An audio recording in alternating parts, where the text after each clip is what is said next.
എല്ലാവർക്കും സ്വാഗതം. ഈ റിവ്യൂ ഇഷ്ടപ്പെടുവാണെങ്കിൽ ഒന്ന് ലൈക്ക് ചെയ്തും സബ്സ്ക്രൈബ് ചെയ്തും സപ്പോർട്ട് ചെയ്യണേ. അപ്പോൾ ആദ്യമേ കാണിക്കുന്നത് അഭിയുടെ ക്യാബിനിലേക്ക് കയറി വരുന്ന നവ്യയാണ്. അന്നേരം മാളവിക വരച്ചു കൊടുത്ത ആ ഡിസൈൻസൊക്കെ നവ്യ കാണിക്കും. എന്നിട്ട് പറയുവാണ്, നീ ഇതെല്ലാം നോക്കിയിട്ടൊന്നും അഭിപ്രായം പറഞ്ഞേ, ഒന്നുമില്ലെങ്കിലും നയനയുടെ ചേച്ചിയല്ലേ, അപ്പം നിനക്ക് കുറച്ചൊക്കെ കാര്യങ്ങൾ അറിയാമായിരിക്കുമല്ലോ എന്ന് പറയുക. അന്നേരം നവ്യ പറയും, അയ്യോ അങ്ങനെ നീ ചിന്തിക്കേണ്ട, എനിക്ക് ഇതിൻ്റെ ഒരു വശവും അറിയത്തില്ല. അവൾ ചെറുപ്പത്തിലെ അച്ഛൻ്റെ കൂടെ നിന്ന് അതൊക്കെ പഠിച്ചെടുത്തു, അതുകൊണ്ടാണ് അവൾ നല്ല രീതിയിൽ ആർട്ട് വർക്ക് ചെയ്യുന്നത്, എനിക്കറിയില്ല എന്ന് പറയും. എങ്കിലും നീ ഒന്ന് നോക്കുകയെന്ന് പറയും. അതൊക്കെ നോക്കിയിട്ട് കുഴപ്പമില്ല എന്ന് നവ്യ പറയും. എന്നിട്ട് നവ്യ പറയുന്നുണ്ട്, നീ ഈ ഒരു കാര്യത്തിൽ മാളവികയെ മാത്രം ആശ്രയിക്കരുത്. കഴിഞ്ഞ പ്രാവശ്യം സിംഗപ്പൂർ കമ്പനി നമ്മുടെ ഡിസൈൻസ് കണ്ട് ഇമ്പ്രസ് ആയില്ല, അതുകൊണ്ട് വേറെ എന്തെങ്കിലും മാർഗ്ഗം നോക്കണം. അങ്ങനെ നോക്കുന്നുണ്ടോ എന്നൊക്കെ ചോദിക്കുമ്പം കുറേ കാര്യങ്ങളോട് നമ്മൾ ശ്രമിക്കുന്നുണ്ട്. അങ്ങനെ പല പല ഡിസൈൻസ് കിട്ടുമ്പം അതെല്ലാം മാളവികയുടെ കൈ കൊണ്ട് കൊടുത്ത് ഒന്നുകൂടെ സെറ്റാക്കി വേറെ ഡിസൈൻസിലേക്ക് അവളെ എത്തിക്കണം എന്നൊക്കെ പറയുന്നുണ്ട്. അന്നേരം നവ്യ പറയുന്നുണ്ട്, നയനയുടെ കൂടെ മിക്കവാറും അങ്ങോട്ടേക്ക് വരുന്നത് ആദർശായിരിക്കും. ഇങ്ങനെ തെറ്റിക്കുളിച്ച് നിൽക്കുന്ന ഒരാൾ വിജയിക്കുന്നത് എനിക്ക് കാണാൻ സാധിക്കുകയില്ല. അയാൾ അവിടെ തോറ്റ് തൊപ്പിയിടണം, അത് കാണണം എന്നാണ് എൻ്റെ ആഗ്രഹം എന്നൊക്കെ പറയുമ്പം അഭി പറയുവാണ്, അങ്ങനെ ഒരു ആഗ്രഹം നിനക്കുണ്ടെങ്കിൽ നീ ഞങ്ങളുടെ കൂടെ പോരെ. ഈ പ്രാവശ്യം ഒരു കാരണവശാലും നമ്മൾ തോക്കത്തില്ല. ജയിക്കാൻ വേണ്ടി എന്തൊക്കെ ചെയ്യാവോ അതൊക്കെ നമ്മൾ ജയിക്കും. കഴിഞ്ഞ പ്രാവശ്യം അനിയുടെ മുമ്പിൽ തോറ്റ് തലതാഴ്ത്തി നിന്നത് എൻ്റെ മനസ്സിലുണ്ട്. അതുകൊണ്ട് ഈ പ്രാവശ്യം നമ്മൾ ജയിച്ചേ തിരിച്ചു വരുവുള്ളൂ എന്നിങ്ങനെ പറയുക. അന്നേരം നവ്യ മനസ്സിൽ പറയുന്നുണ്ട്, ഇല്ലടാ ഒരിക്കലും നിന്നെ ജയിക്കാൻ ഞാൻ വിടില്ല എന്ന്. പിന്നെ കാണിക്കുന്നത് മാളവികയുടെ ക്യാബിനിലേക്ക് വരുന്ന അഭിയാണ്. അന്നേരം പെട്ടെന്ന് മാളവിക, അയ്യോ സാർ എന്തിനാ ഇങ്ങോട്ട് വന്നത്, എന്നെ വിളിച്ചാൽ ഞാൻ അങ്ങോട്ട് വന്നേനെ, അല്ലെങ്കിൽ ഞാൻ ഡിസൈൻസ് സെൻഡ് ചെയ്ത് തന്നേനേലോ എന്നിങ്ങനെ പറയുമ്പം അഭി പറയും, അതൊന്നും അല്ലെന്നേ, ഇവിടെ വന്ന് മാളുവിൻ്റെ അടുത്ത് നിന്ന് ഈ ഡിസൈൻസ് നോക്കുന്ന സുഖം അവിടെ ഇരുന്ന് കിട്ടിയല്ല എന്ന് പറയും. എന്നിട്ട് ഡിസൈൻസൊക്കെ നോക്കും. എന്നിട്ട് പറയുന്നുണ്ട്, ഇത് ഏതായാലും നല്ല ഒന്നാം തരം ഡിസൈൻസാണ്, ഈ പ്രാവശ്യം നമ്മളിത് തൂക്കിയിരിക്കും എന്ന് പറയുവാണേ. അന്നേരം മാളവിക പറയുന്നുണ്ട്, എൻ്റെ കഴിവിൻ്റെ പരമാവധി നോക്കുന്നുണ്ട്, പിന്നെ വേറെ കുറച്ച് ഡിസൈൻസ് കൂടെ ഒന്ന് നമ്മൾ സെർച്ച് ചെയ്യണം എന്നൊക്കെ പറയുമ്പോൾ അതൊക്കെ നമ്മൾ നോക്കുന്നുണ്ട് എന്ന് പറയും.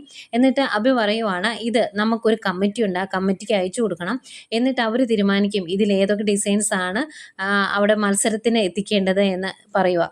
അന്നേരം അതാരാ സാർ എന്ന് ചോദിക്കുമ്പം അതൊക്കെ ഉണ്ടെന്നേ, നമ്മുടെ മുകളിൽ കുറച്ച് ആൾക്കാരൂടെ ഉണ്ട് എന്നിങ്ങനെ പറയുന്നു. എന്നിട്ട് മാളവികയോട് ആ കൈ ഒന്ന് കാണിച്ചേ എന്ന് പറയും. അന്നേരം എന്തിനാ സാർ എന്ന് ചോദിക്കുമ്പോൾ ഒന്ന് കാണിച്ചേ എന്ന് പറയുന്നു. ആ കൈ അങ്ങ് നീട്ടി കൊടുക്കുന്നതേക്കും കൈ പിടിച്ച് കയ്യിൽ ഉമ്മ വയ്ക്കാൻ തുടങ്ങുകയാണ്. അദ്ദേഹം പെട്ടെന്ന് കൈ വലിച്ചിട്ട് മാളവിക ചാടി എന്നേക്കും.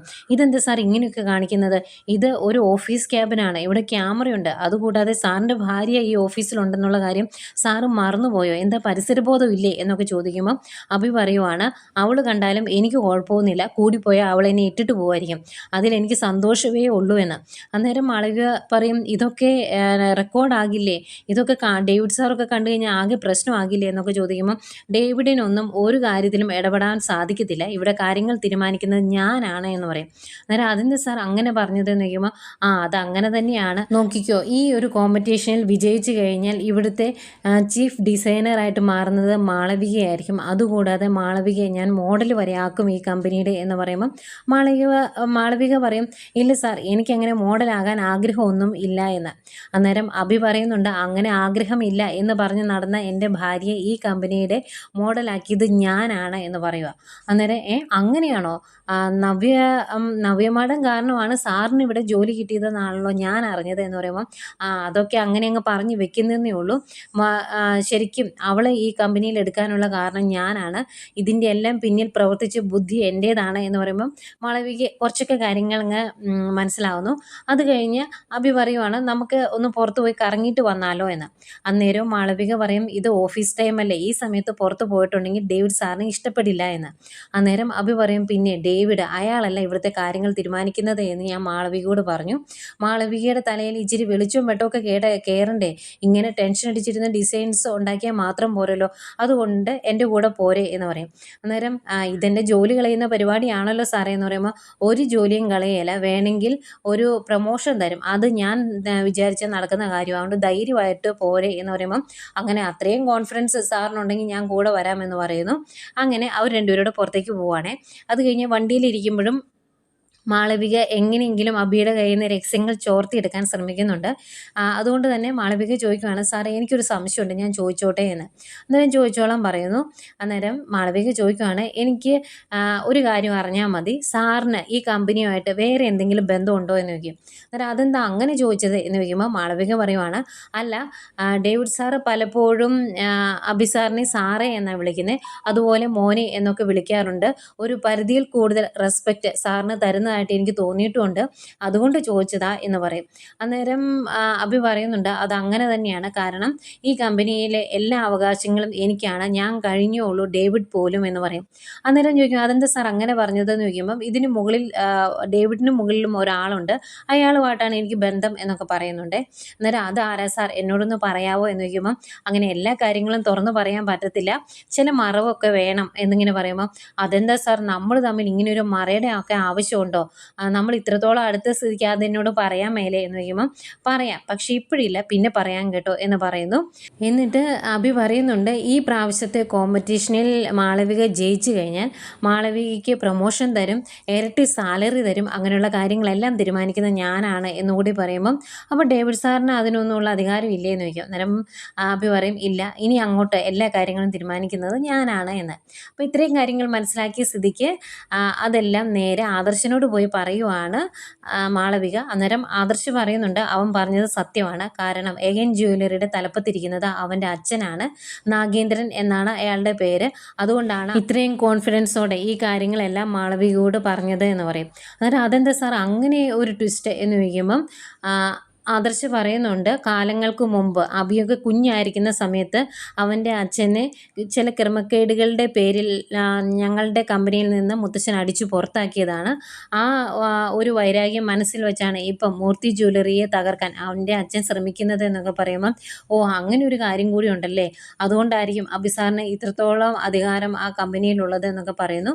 പിന്നെ ആദർശ് പറയുന്നുണ്ട്, അവന്തിക ഏതായാലും അവൻ്റെ കൂടെ കൂടിയിട്ടില്ല, അവന്തിക ഞങ്ങളുടെ കൺട്രോളിലാണ്, അതുകൊണ്ട് അവൻ ഒരിക്കലും നാഗേന്ദ്രനെ അവന്തികയ്ക്ക് കാണിച്ചു കൊടുത്തിട്ടുണ്ടാവില്ല, അവനും സ്വാർത്ഥതയാണല്ലോ മുന്നിൽ നിൽക്കുന്നത്, അതുകൊണ്ട് അച്ഛൻ്റെ സ്വത്ത് മൊത്തത്തിൽ അവന് മാത്രമായിട്ട് കിട്ടാൻ അവൻ ശ്രമിക്കുമെന്നൊക്കെയാണ് ആദർശ് പറയുന്നത്. എങ്കിലും ചെറുതായിട്ടെങ്കിലും ഒരു സംശയം തോന്നണ്ടേ, ഇനി അവന്തികയും ഇവരുടെ കൂടെയാണോ എന്നൊന്ന് ചിന്തിക്കണ്ടേ, അത് ആദർശ് ചിന്തിക്കുന്നില്ല. ഏതായാലും അഭിയോട് ഈ ഒരുള്ള അറ്റാച്ച്മെൻറ്റ് കളയണ്ട, കുറച്ചുകൂടെ കഴിയട്ടെ, നമുക്ക് കാര്യങ്ങളൊക്കെ എവിടെ വരെ എത്തുമെന്ന് അറിയാം, എന്നിട്ട് കാര്യങ്ങൾ തീരുമാനിക്കാം എന്നൊക്കെ പറയുന്നു. അത് കഴിഞ്ഞ് അവർ അവിടുന്ന് പിരിയുവാണ്. പിന്നെ ആദർശ് നേരെ വീട്ടിലോട്ട് വരുന്നു. അന്നേരം കുറേ ഡിസൈൻസൊക്കെ വരച്ചുകൊണ്ടിരിക്കുമായിരുന്നു നയന. അന്നേരം നയനെ കുറച്ച് ഉപദേശിക്കുന്നുണ്ട്, ഇങ്ങനെ ഒരുപാട് സ്ട്രെയിൻ ചെയ്യരുത്, മത്സരത്തിൽ രണ്ടാമതായാലും കുഴപ്പമൊന്നുമില്ല എന്നൊക്കെ പറയുമ്പം നയന പറയുന്നുണ്ട്, അങ്ങനെ ചെയ്യാൻ പറ്റത്തില്ല, ഈ കോമ്പറ്റീഷനിൽ നമ്മൾ വിജയിക്കേണ്ടതിൻ്റെ ആവശ്യകത എത്രത്തോളം ഉണ്ട് എന്ന് എനിക്ക് നന്നായിട്ട് അറിയാം, അതുകൊണ്ട് ഞാൻ കാര്യങ്ങളെല്ലാം ശ്രദ്ധിച്ചാണ് മുന്നോട്ട് കൊണ്ടുപോകുന്നത് എന്നൊക്കെ പറയുമ്പം ആദർശ് പറയും, ഈ കോമ്പറ്റീഷനും വൈരാഗ്യവും ഒക്കെ പെട്ടെന്ന് തീരും, നമ്മുടെ കുഞ്ഞിൻ്റെ കാര്യം നീ ശ്രദ്ധിച്ചോണം എന്ന്. അന്നേരം അതൊക്കെ ഞാൻ ശ്രദ്ധിക്കുന്നുണ്ട് എന്ന് പറയും നയന. എന്നിട്ട് പറയുന്നുണ്ട്, മാളവിക വരയ്ക്കുന്ന ഡിസൈൻസ് മാത്രമല്ല അവർ ഡിപ്പെൻഡ് ചെയ്യുന്നത്, വേറെ പലരോടും ഡിസൈൻസിൻ്റെ കാര്യങ്ങൾ ചർച്ച ചെയ്യുന്നുണ്ട് എന്നാണ് മാളവിക പറഞ്ഞത്, അതുകൊണ്ട് തന്നെ നമ്മൾ വെറൈറ്റി ആയിട്ടുള്ള ഡിസൈൻസ് വരയ്ക്കണം ആദർശമായിട്ട്, അല്ലെങ്കിൽ ശരിയാകില്ല എന്ന് പറയുക. അന്നേരമാണ് നയനയുടെ ഫോൺ റിങ് ചെയ്യുന്നത്. അന്നേരം മുത്തശ്ശനാന്ന് കാണുന്നത്. ആദർശ് ഫോൺ എടുക്കുകയെ. അന്നേരം മുത്തശ്ശൻ അപ്പുറത്ത് ആരാ എന്ന് ചോദിക്കും. അന്നേരം എൻ്റെ ശബ്ദം കേട്ടിട്ട് മുത്തശ്ശന് മനസ്സിലായില്ലേ, മുത്തച്ഛൻ്റെ മൂത്ത കൊച്ചുമോനാ ഞാൻ എന്ന് പറയുമ്പോൾ, ഓ നീയാണോ, ഞാൻ വിളിച്ച കോള് മാറിപ്പോയി, ഈ നമ്പറെല്ലാം എൻ്റെ ഫോണിൽ നിന്ന് ഡിലീറ്റ് ചെയ്യണം എന്ന് ഞാൻ കരുതിയതാ, ഡിലീറ്റ് ചെയ്തില്ല, അതുകൊണ്ട് അബദ്ധത്തിൽ കയറി വന്നതാ എന്ന് പറയും. അന്നേരം ആദർശ്, അബദ്ധത്തിൽ കയറി വന്നതാണെങ്കിലും എനിക്ക് മുത്തശ്ശൻ്റെ സൗണ്ട് ഒന്ന് കേൾക്കാൻ പറ്റിയല്ലോ, ആ ഒരു സന്തോഷം എനിക്കുണ്ട് എന്ന് പറയുമ്പം മുത്തശ്ശൻ പറയുവാണ്, ആരുടെ ശബ്ദം കേൾക്കരുത് എന്ന് ഞാൻ ആഗ്രഹിച്ചോ അയാളുടെ ശബ്ദമാണ് ഞാൻ കേട്ടത്, അതിൻ്റെ ബുദ്ധിമുട്ട് എനിക്കും ഉണ്ട്, അതുകൊണ്ട് ഇനി മേലാൽ ഇങ്ങനെ ആവർത്തിക്കില്ല എന്ന് പറഞ്ഞ് മുത്തശ്ശൻ ഫോൺ വയ്ക്കുക. അന്നേരം ആകെ വിഷമമാവുന്നുണ്ട് ആദർശിന്. നയനയാണ് ഭയങ്കര ടെൻഷനോടെ നിൽക്കുക, ഇനി മുത്തശ്ശനും നയനയും തമ്മിലുള്ള ഡീല് ആദർശ് അറിഞ്ഞാലോ എന്നോർത്ത്. ഏതായാലും ഫോൺ വെച്ച് കഴിയുമ്പോൾ ആദർശ് വിഷമത്തോടെ പറയുന്നുണ്ട്, മുത്തശ്ശൻ്റെ സംസാരത്തിൽ യാതൊരു മാറ്റവും ഇല്ല, പണ്ടത്തെ ആ ഒരു കാർക്കശ്യം തന്നെ, ആ ഒരു കടുംപിടുത്തം തന്നെ ഇപ്പോഴും ഉണ്ട്, അതുകൊണ്ട് എൻ്റെ ശബ്ദം കേട്ടത് ഇഷ്ടപ്പെട്ടില്ല എന്നൊക്കെ എന്നോട് പറഞ്ഞു എന്ന് പറയും. അന്നേരം ഓഹോ അങ്ങനെയൊക്കെ പറഞ്ഞോ എന്ന് നയനെ ചോദിക്കുമ്പം ആദർശ് പറയുവാണ്, മുത്തശ്ശൻ എന്തൊക്കെ പറഞ്ഞാലും ഞാൻ മൂലമാണ് ആ കമ്പനി തകർന്നത് എന്ന് പറയുന്ന അവസ്ഥയിൽ നിന്നും അതിനെ തിരിച്ച് എത്തിക്കണം, എൻ്റെ അനിയനാണ് അനി, അവൻ അവൻ അവിടെ നല്ല രീതിയിൽ MD സ്ഥാനത്ത് ഇരിക്കണം, അതൊക്കെ ആണ് എൻ്റെ ആഗ്രഹം, അതിലേക്ക് ഞാൻ കമ്പനി എത്തിക്കുകയും ചെയ്യും എന്ന് പറഞ്ഞിട്ട് ആദർശ് അങ്ങ് പോകും.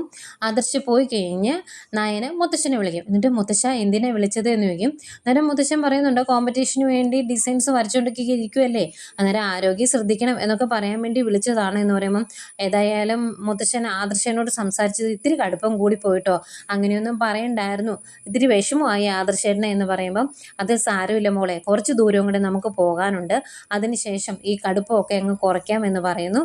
പിന്നെ ഡിസൈൻസൊക്കെ വരയ്ക്കുന്നുണ്ടോ എന്ന് ചോദിക്കും. നല്ല ഡിസൈൻസൊക്കെ വരച്ചതിന് ശേഷം എനിക്കും അയച്ചതാ, ഞാനൊരു കുഞ്ഞു കലാകാരനാണ്, അതുകൊണ്ട് എന്തെങ്കിലും സജഷൻസ് ഉണ്ടെങ്കിൽ പറയാം എന്നൊക്കെ മുത്തശ്ശൻ പറയുന്നു.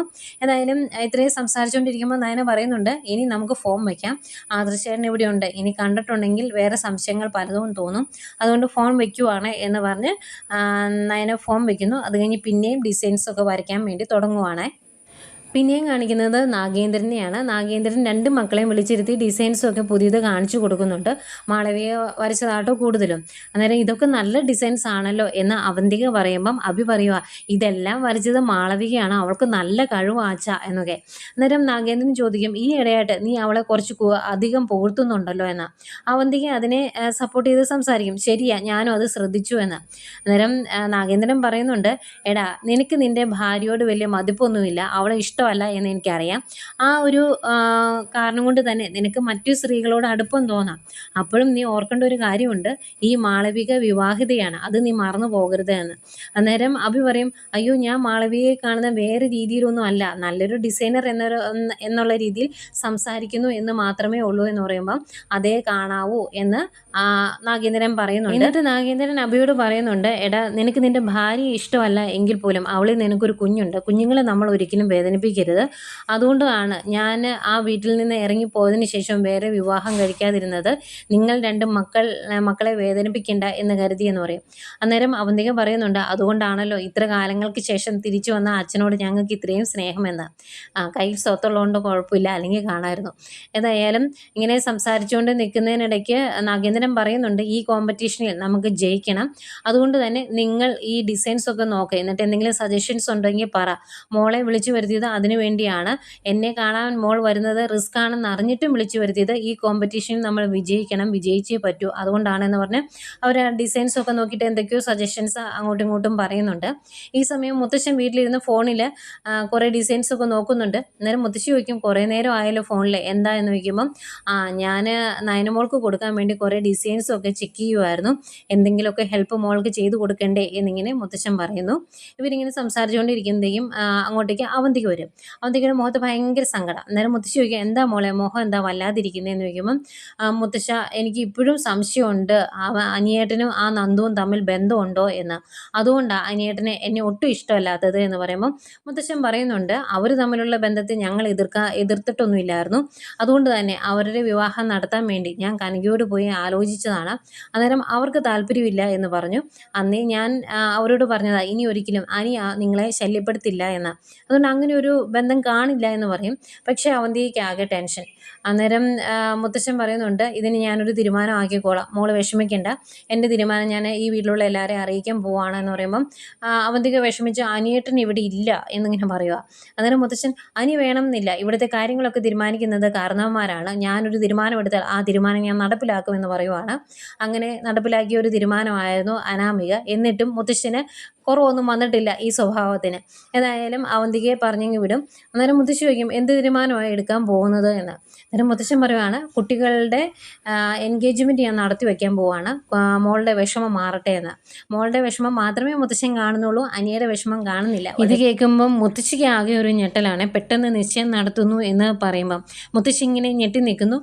തീരുമാനം എടുത്തു, ഇനി അത് നടപ്പിലാക്കും എന്നുള്ള ഭാവത്തിൽ മുത്തശ്ശനെ നിൽക്കുന്നുണ്ട്. ഇതൊക്കെയായിരുന്നു ഇന്നത്തെ കഥ.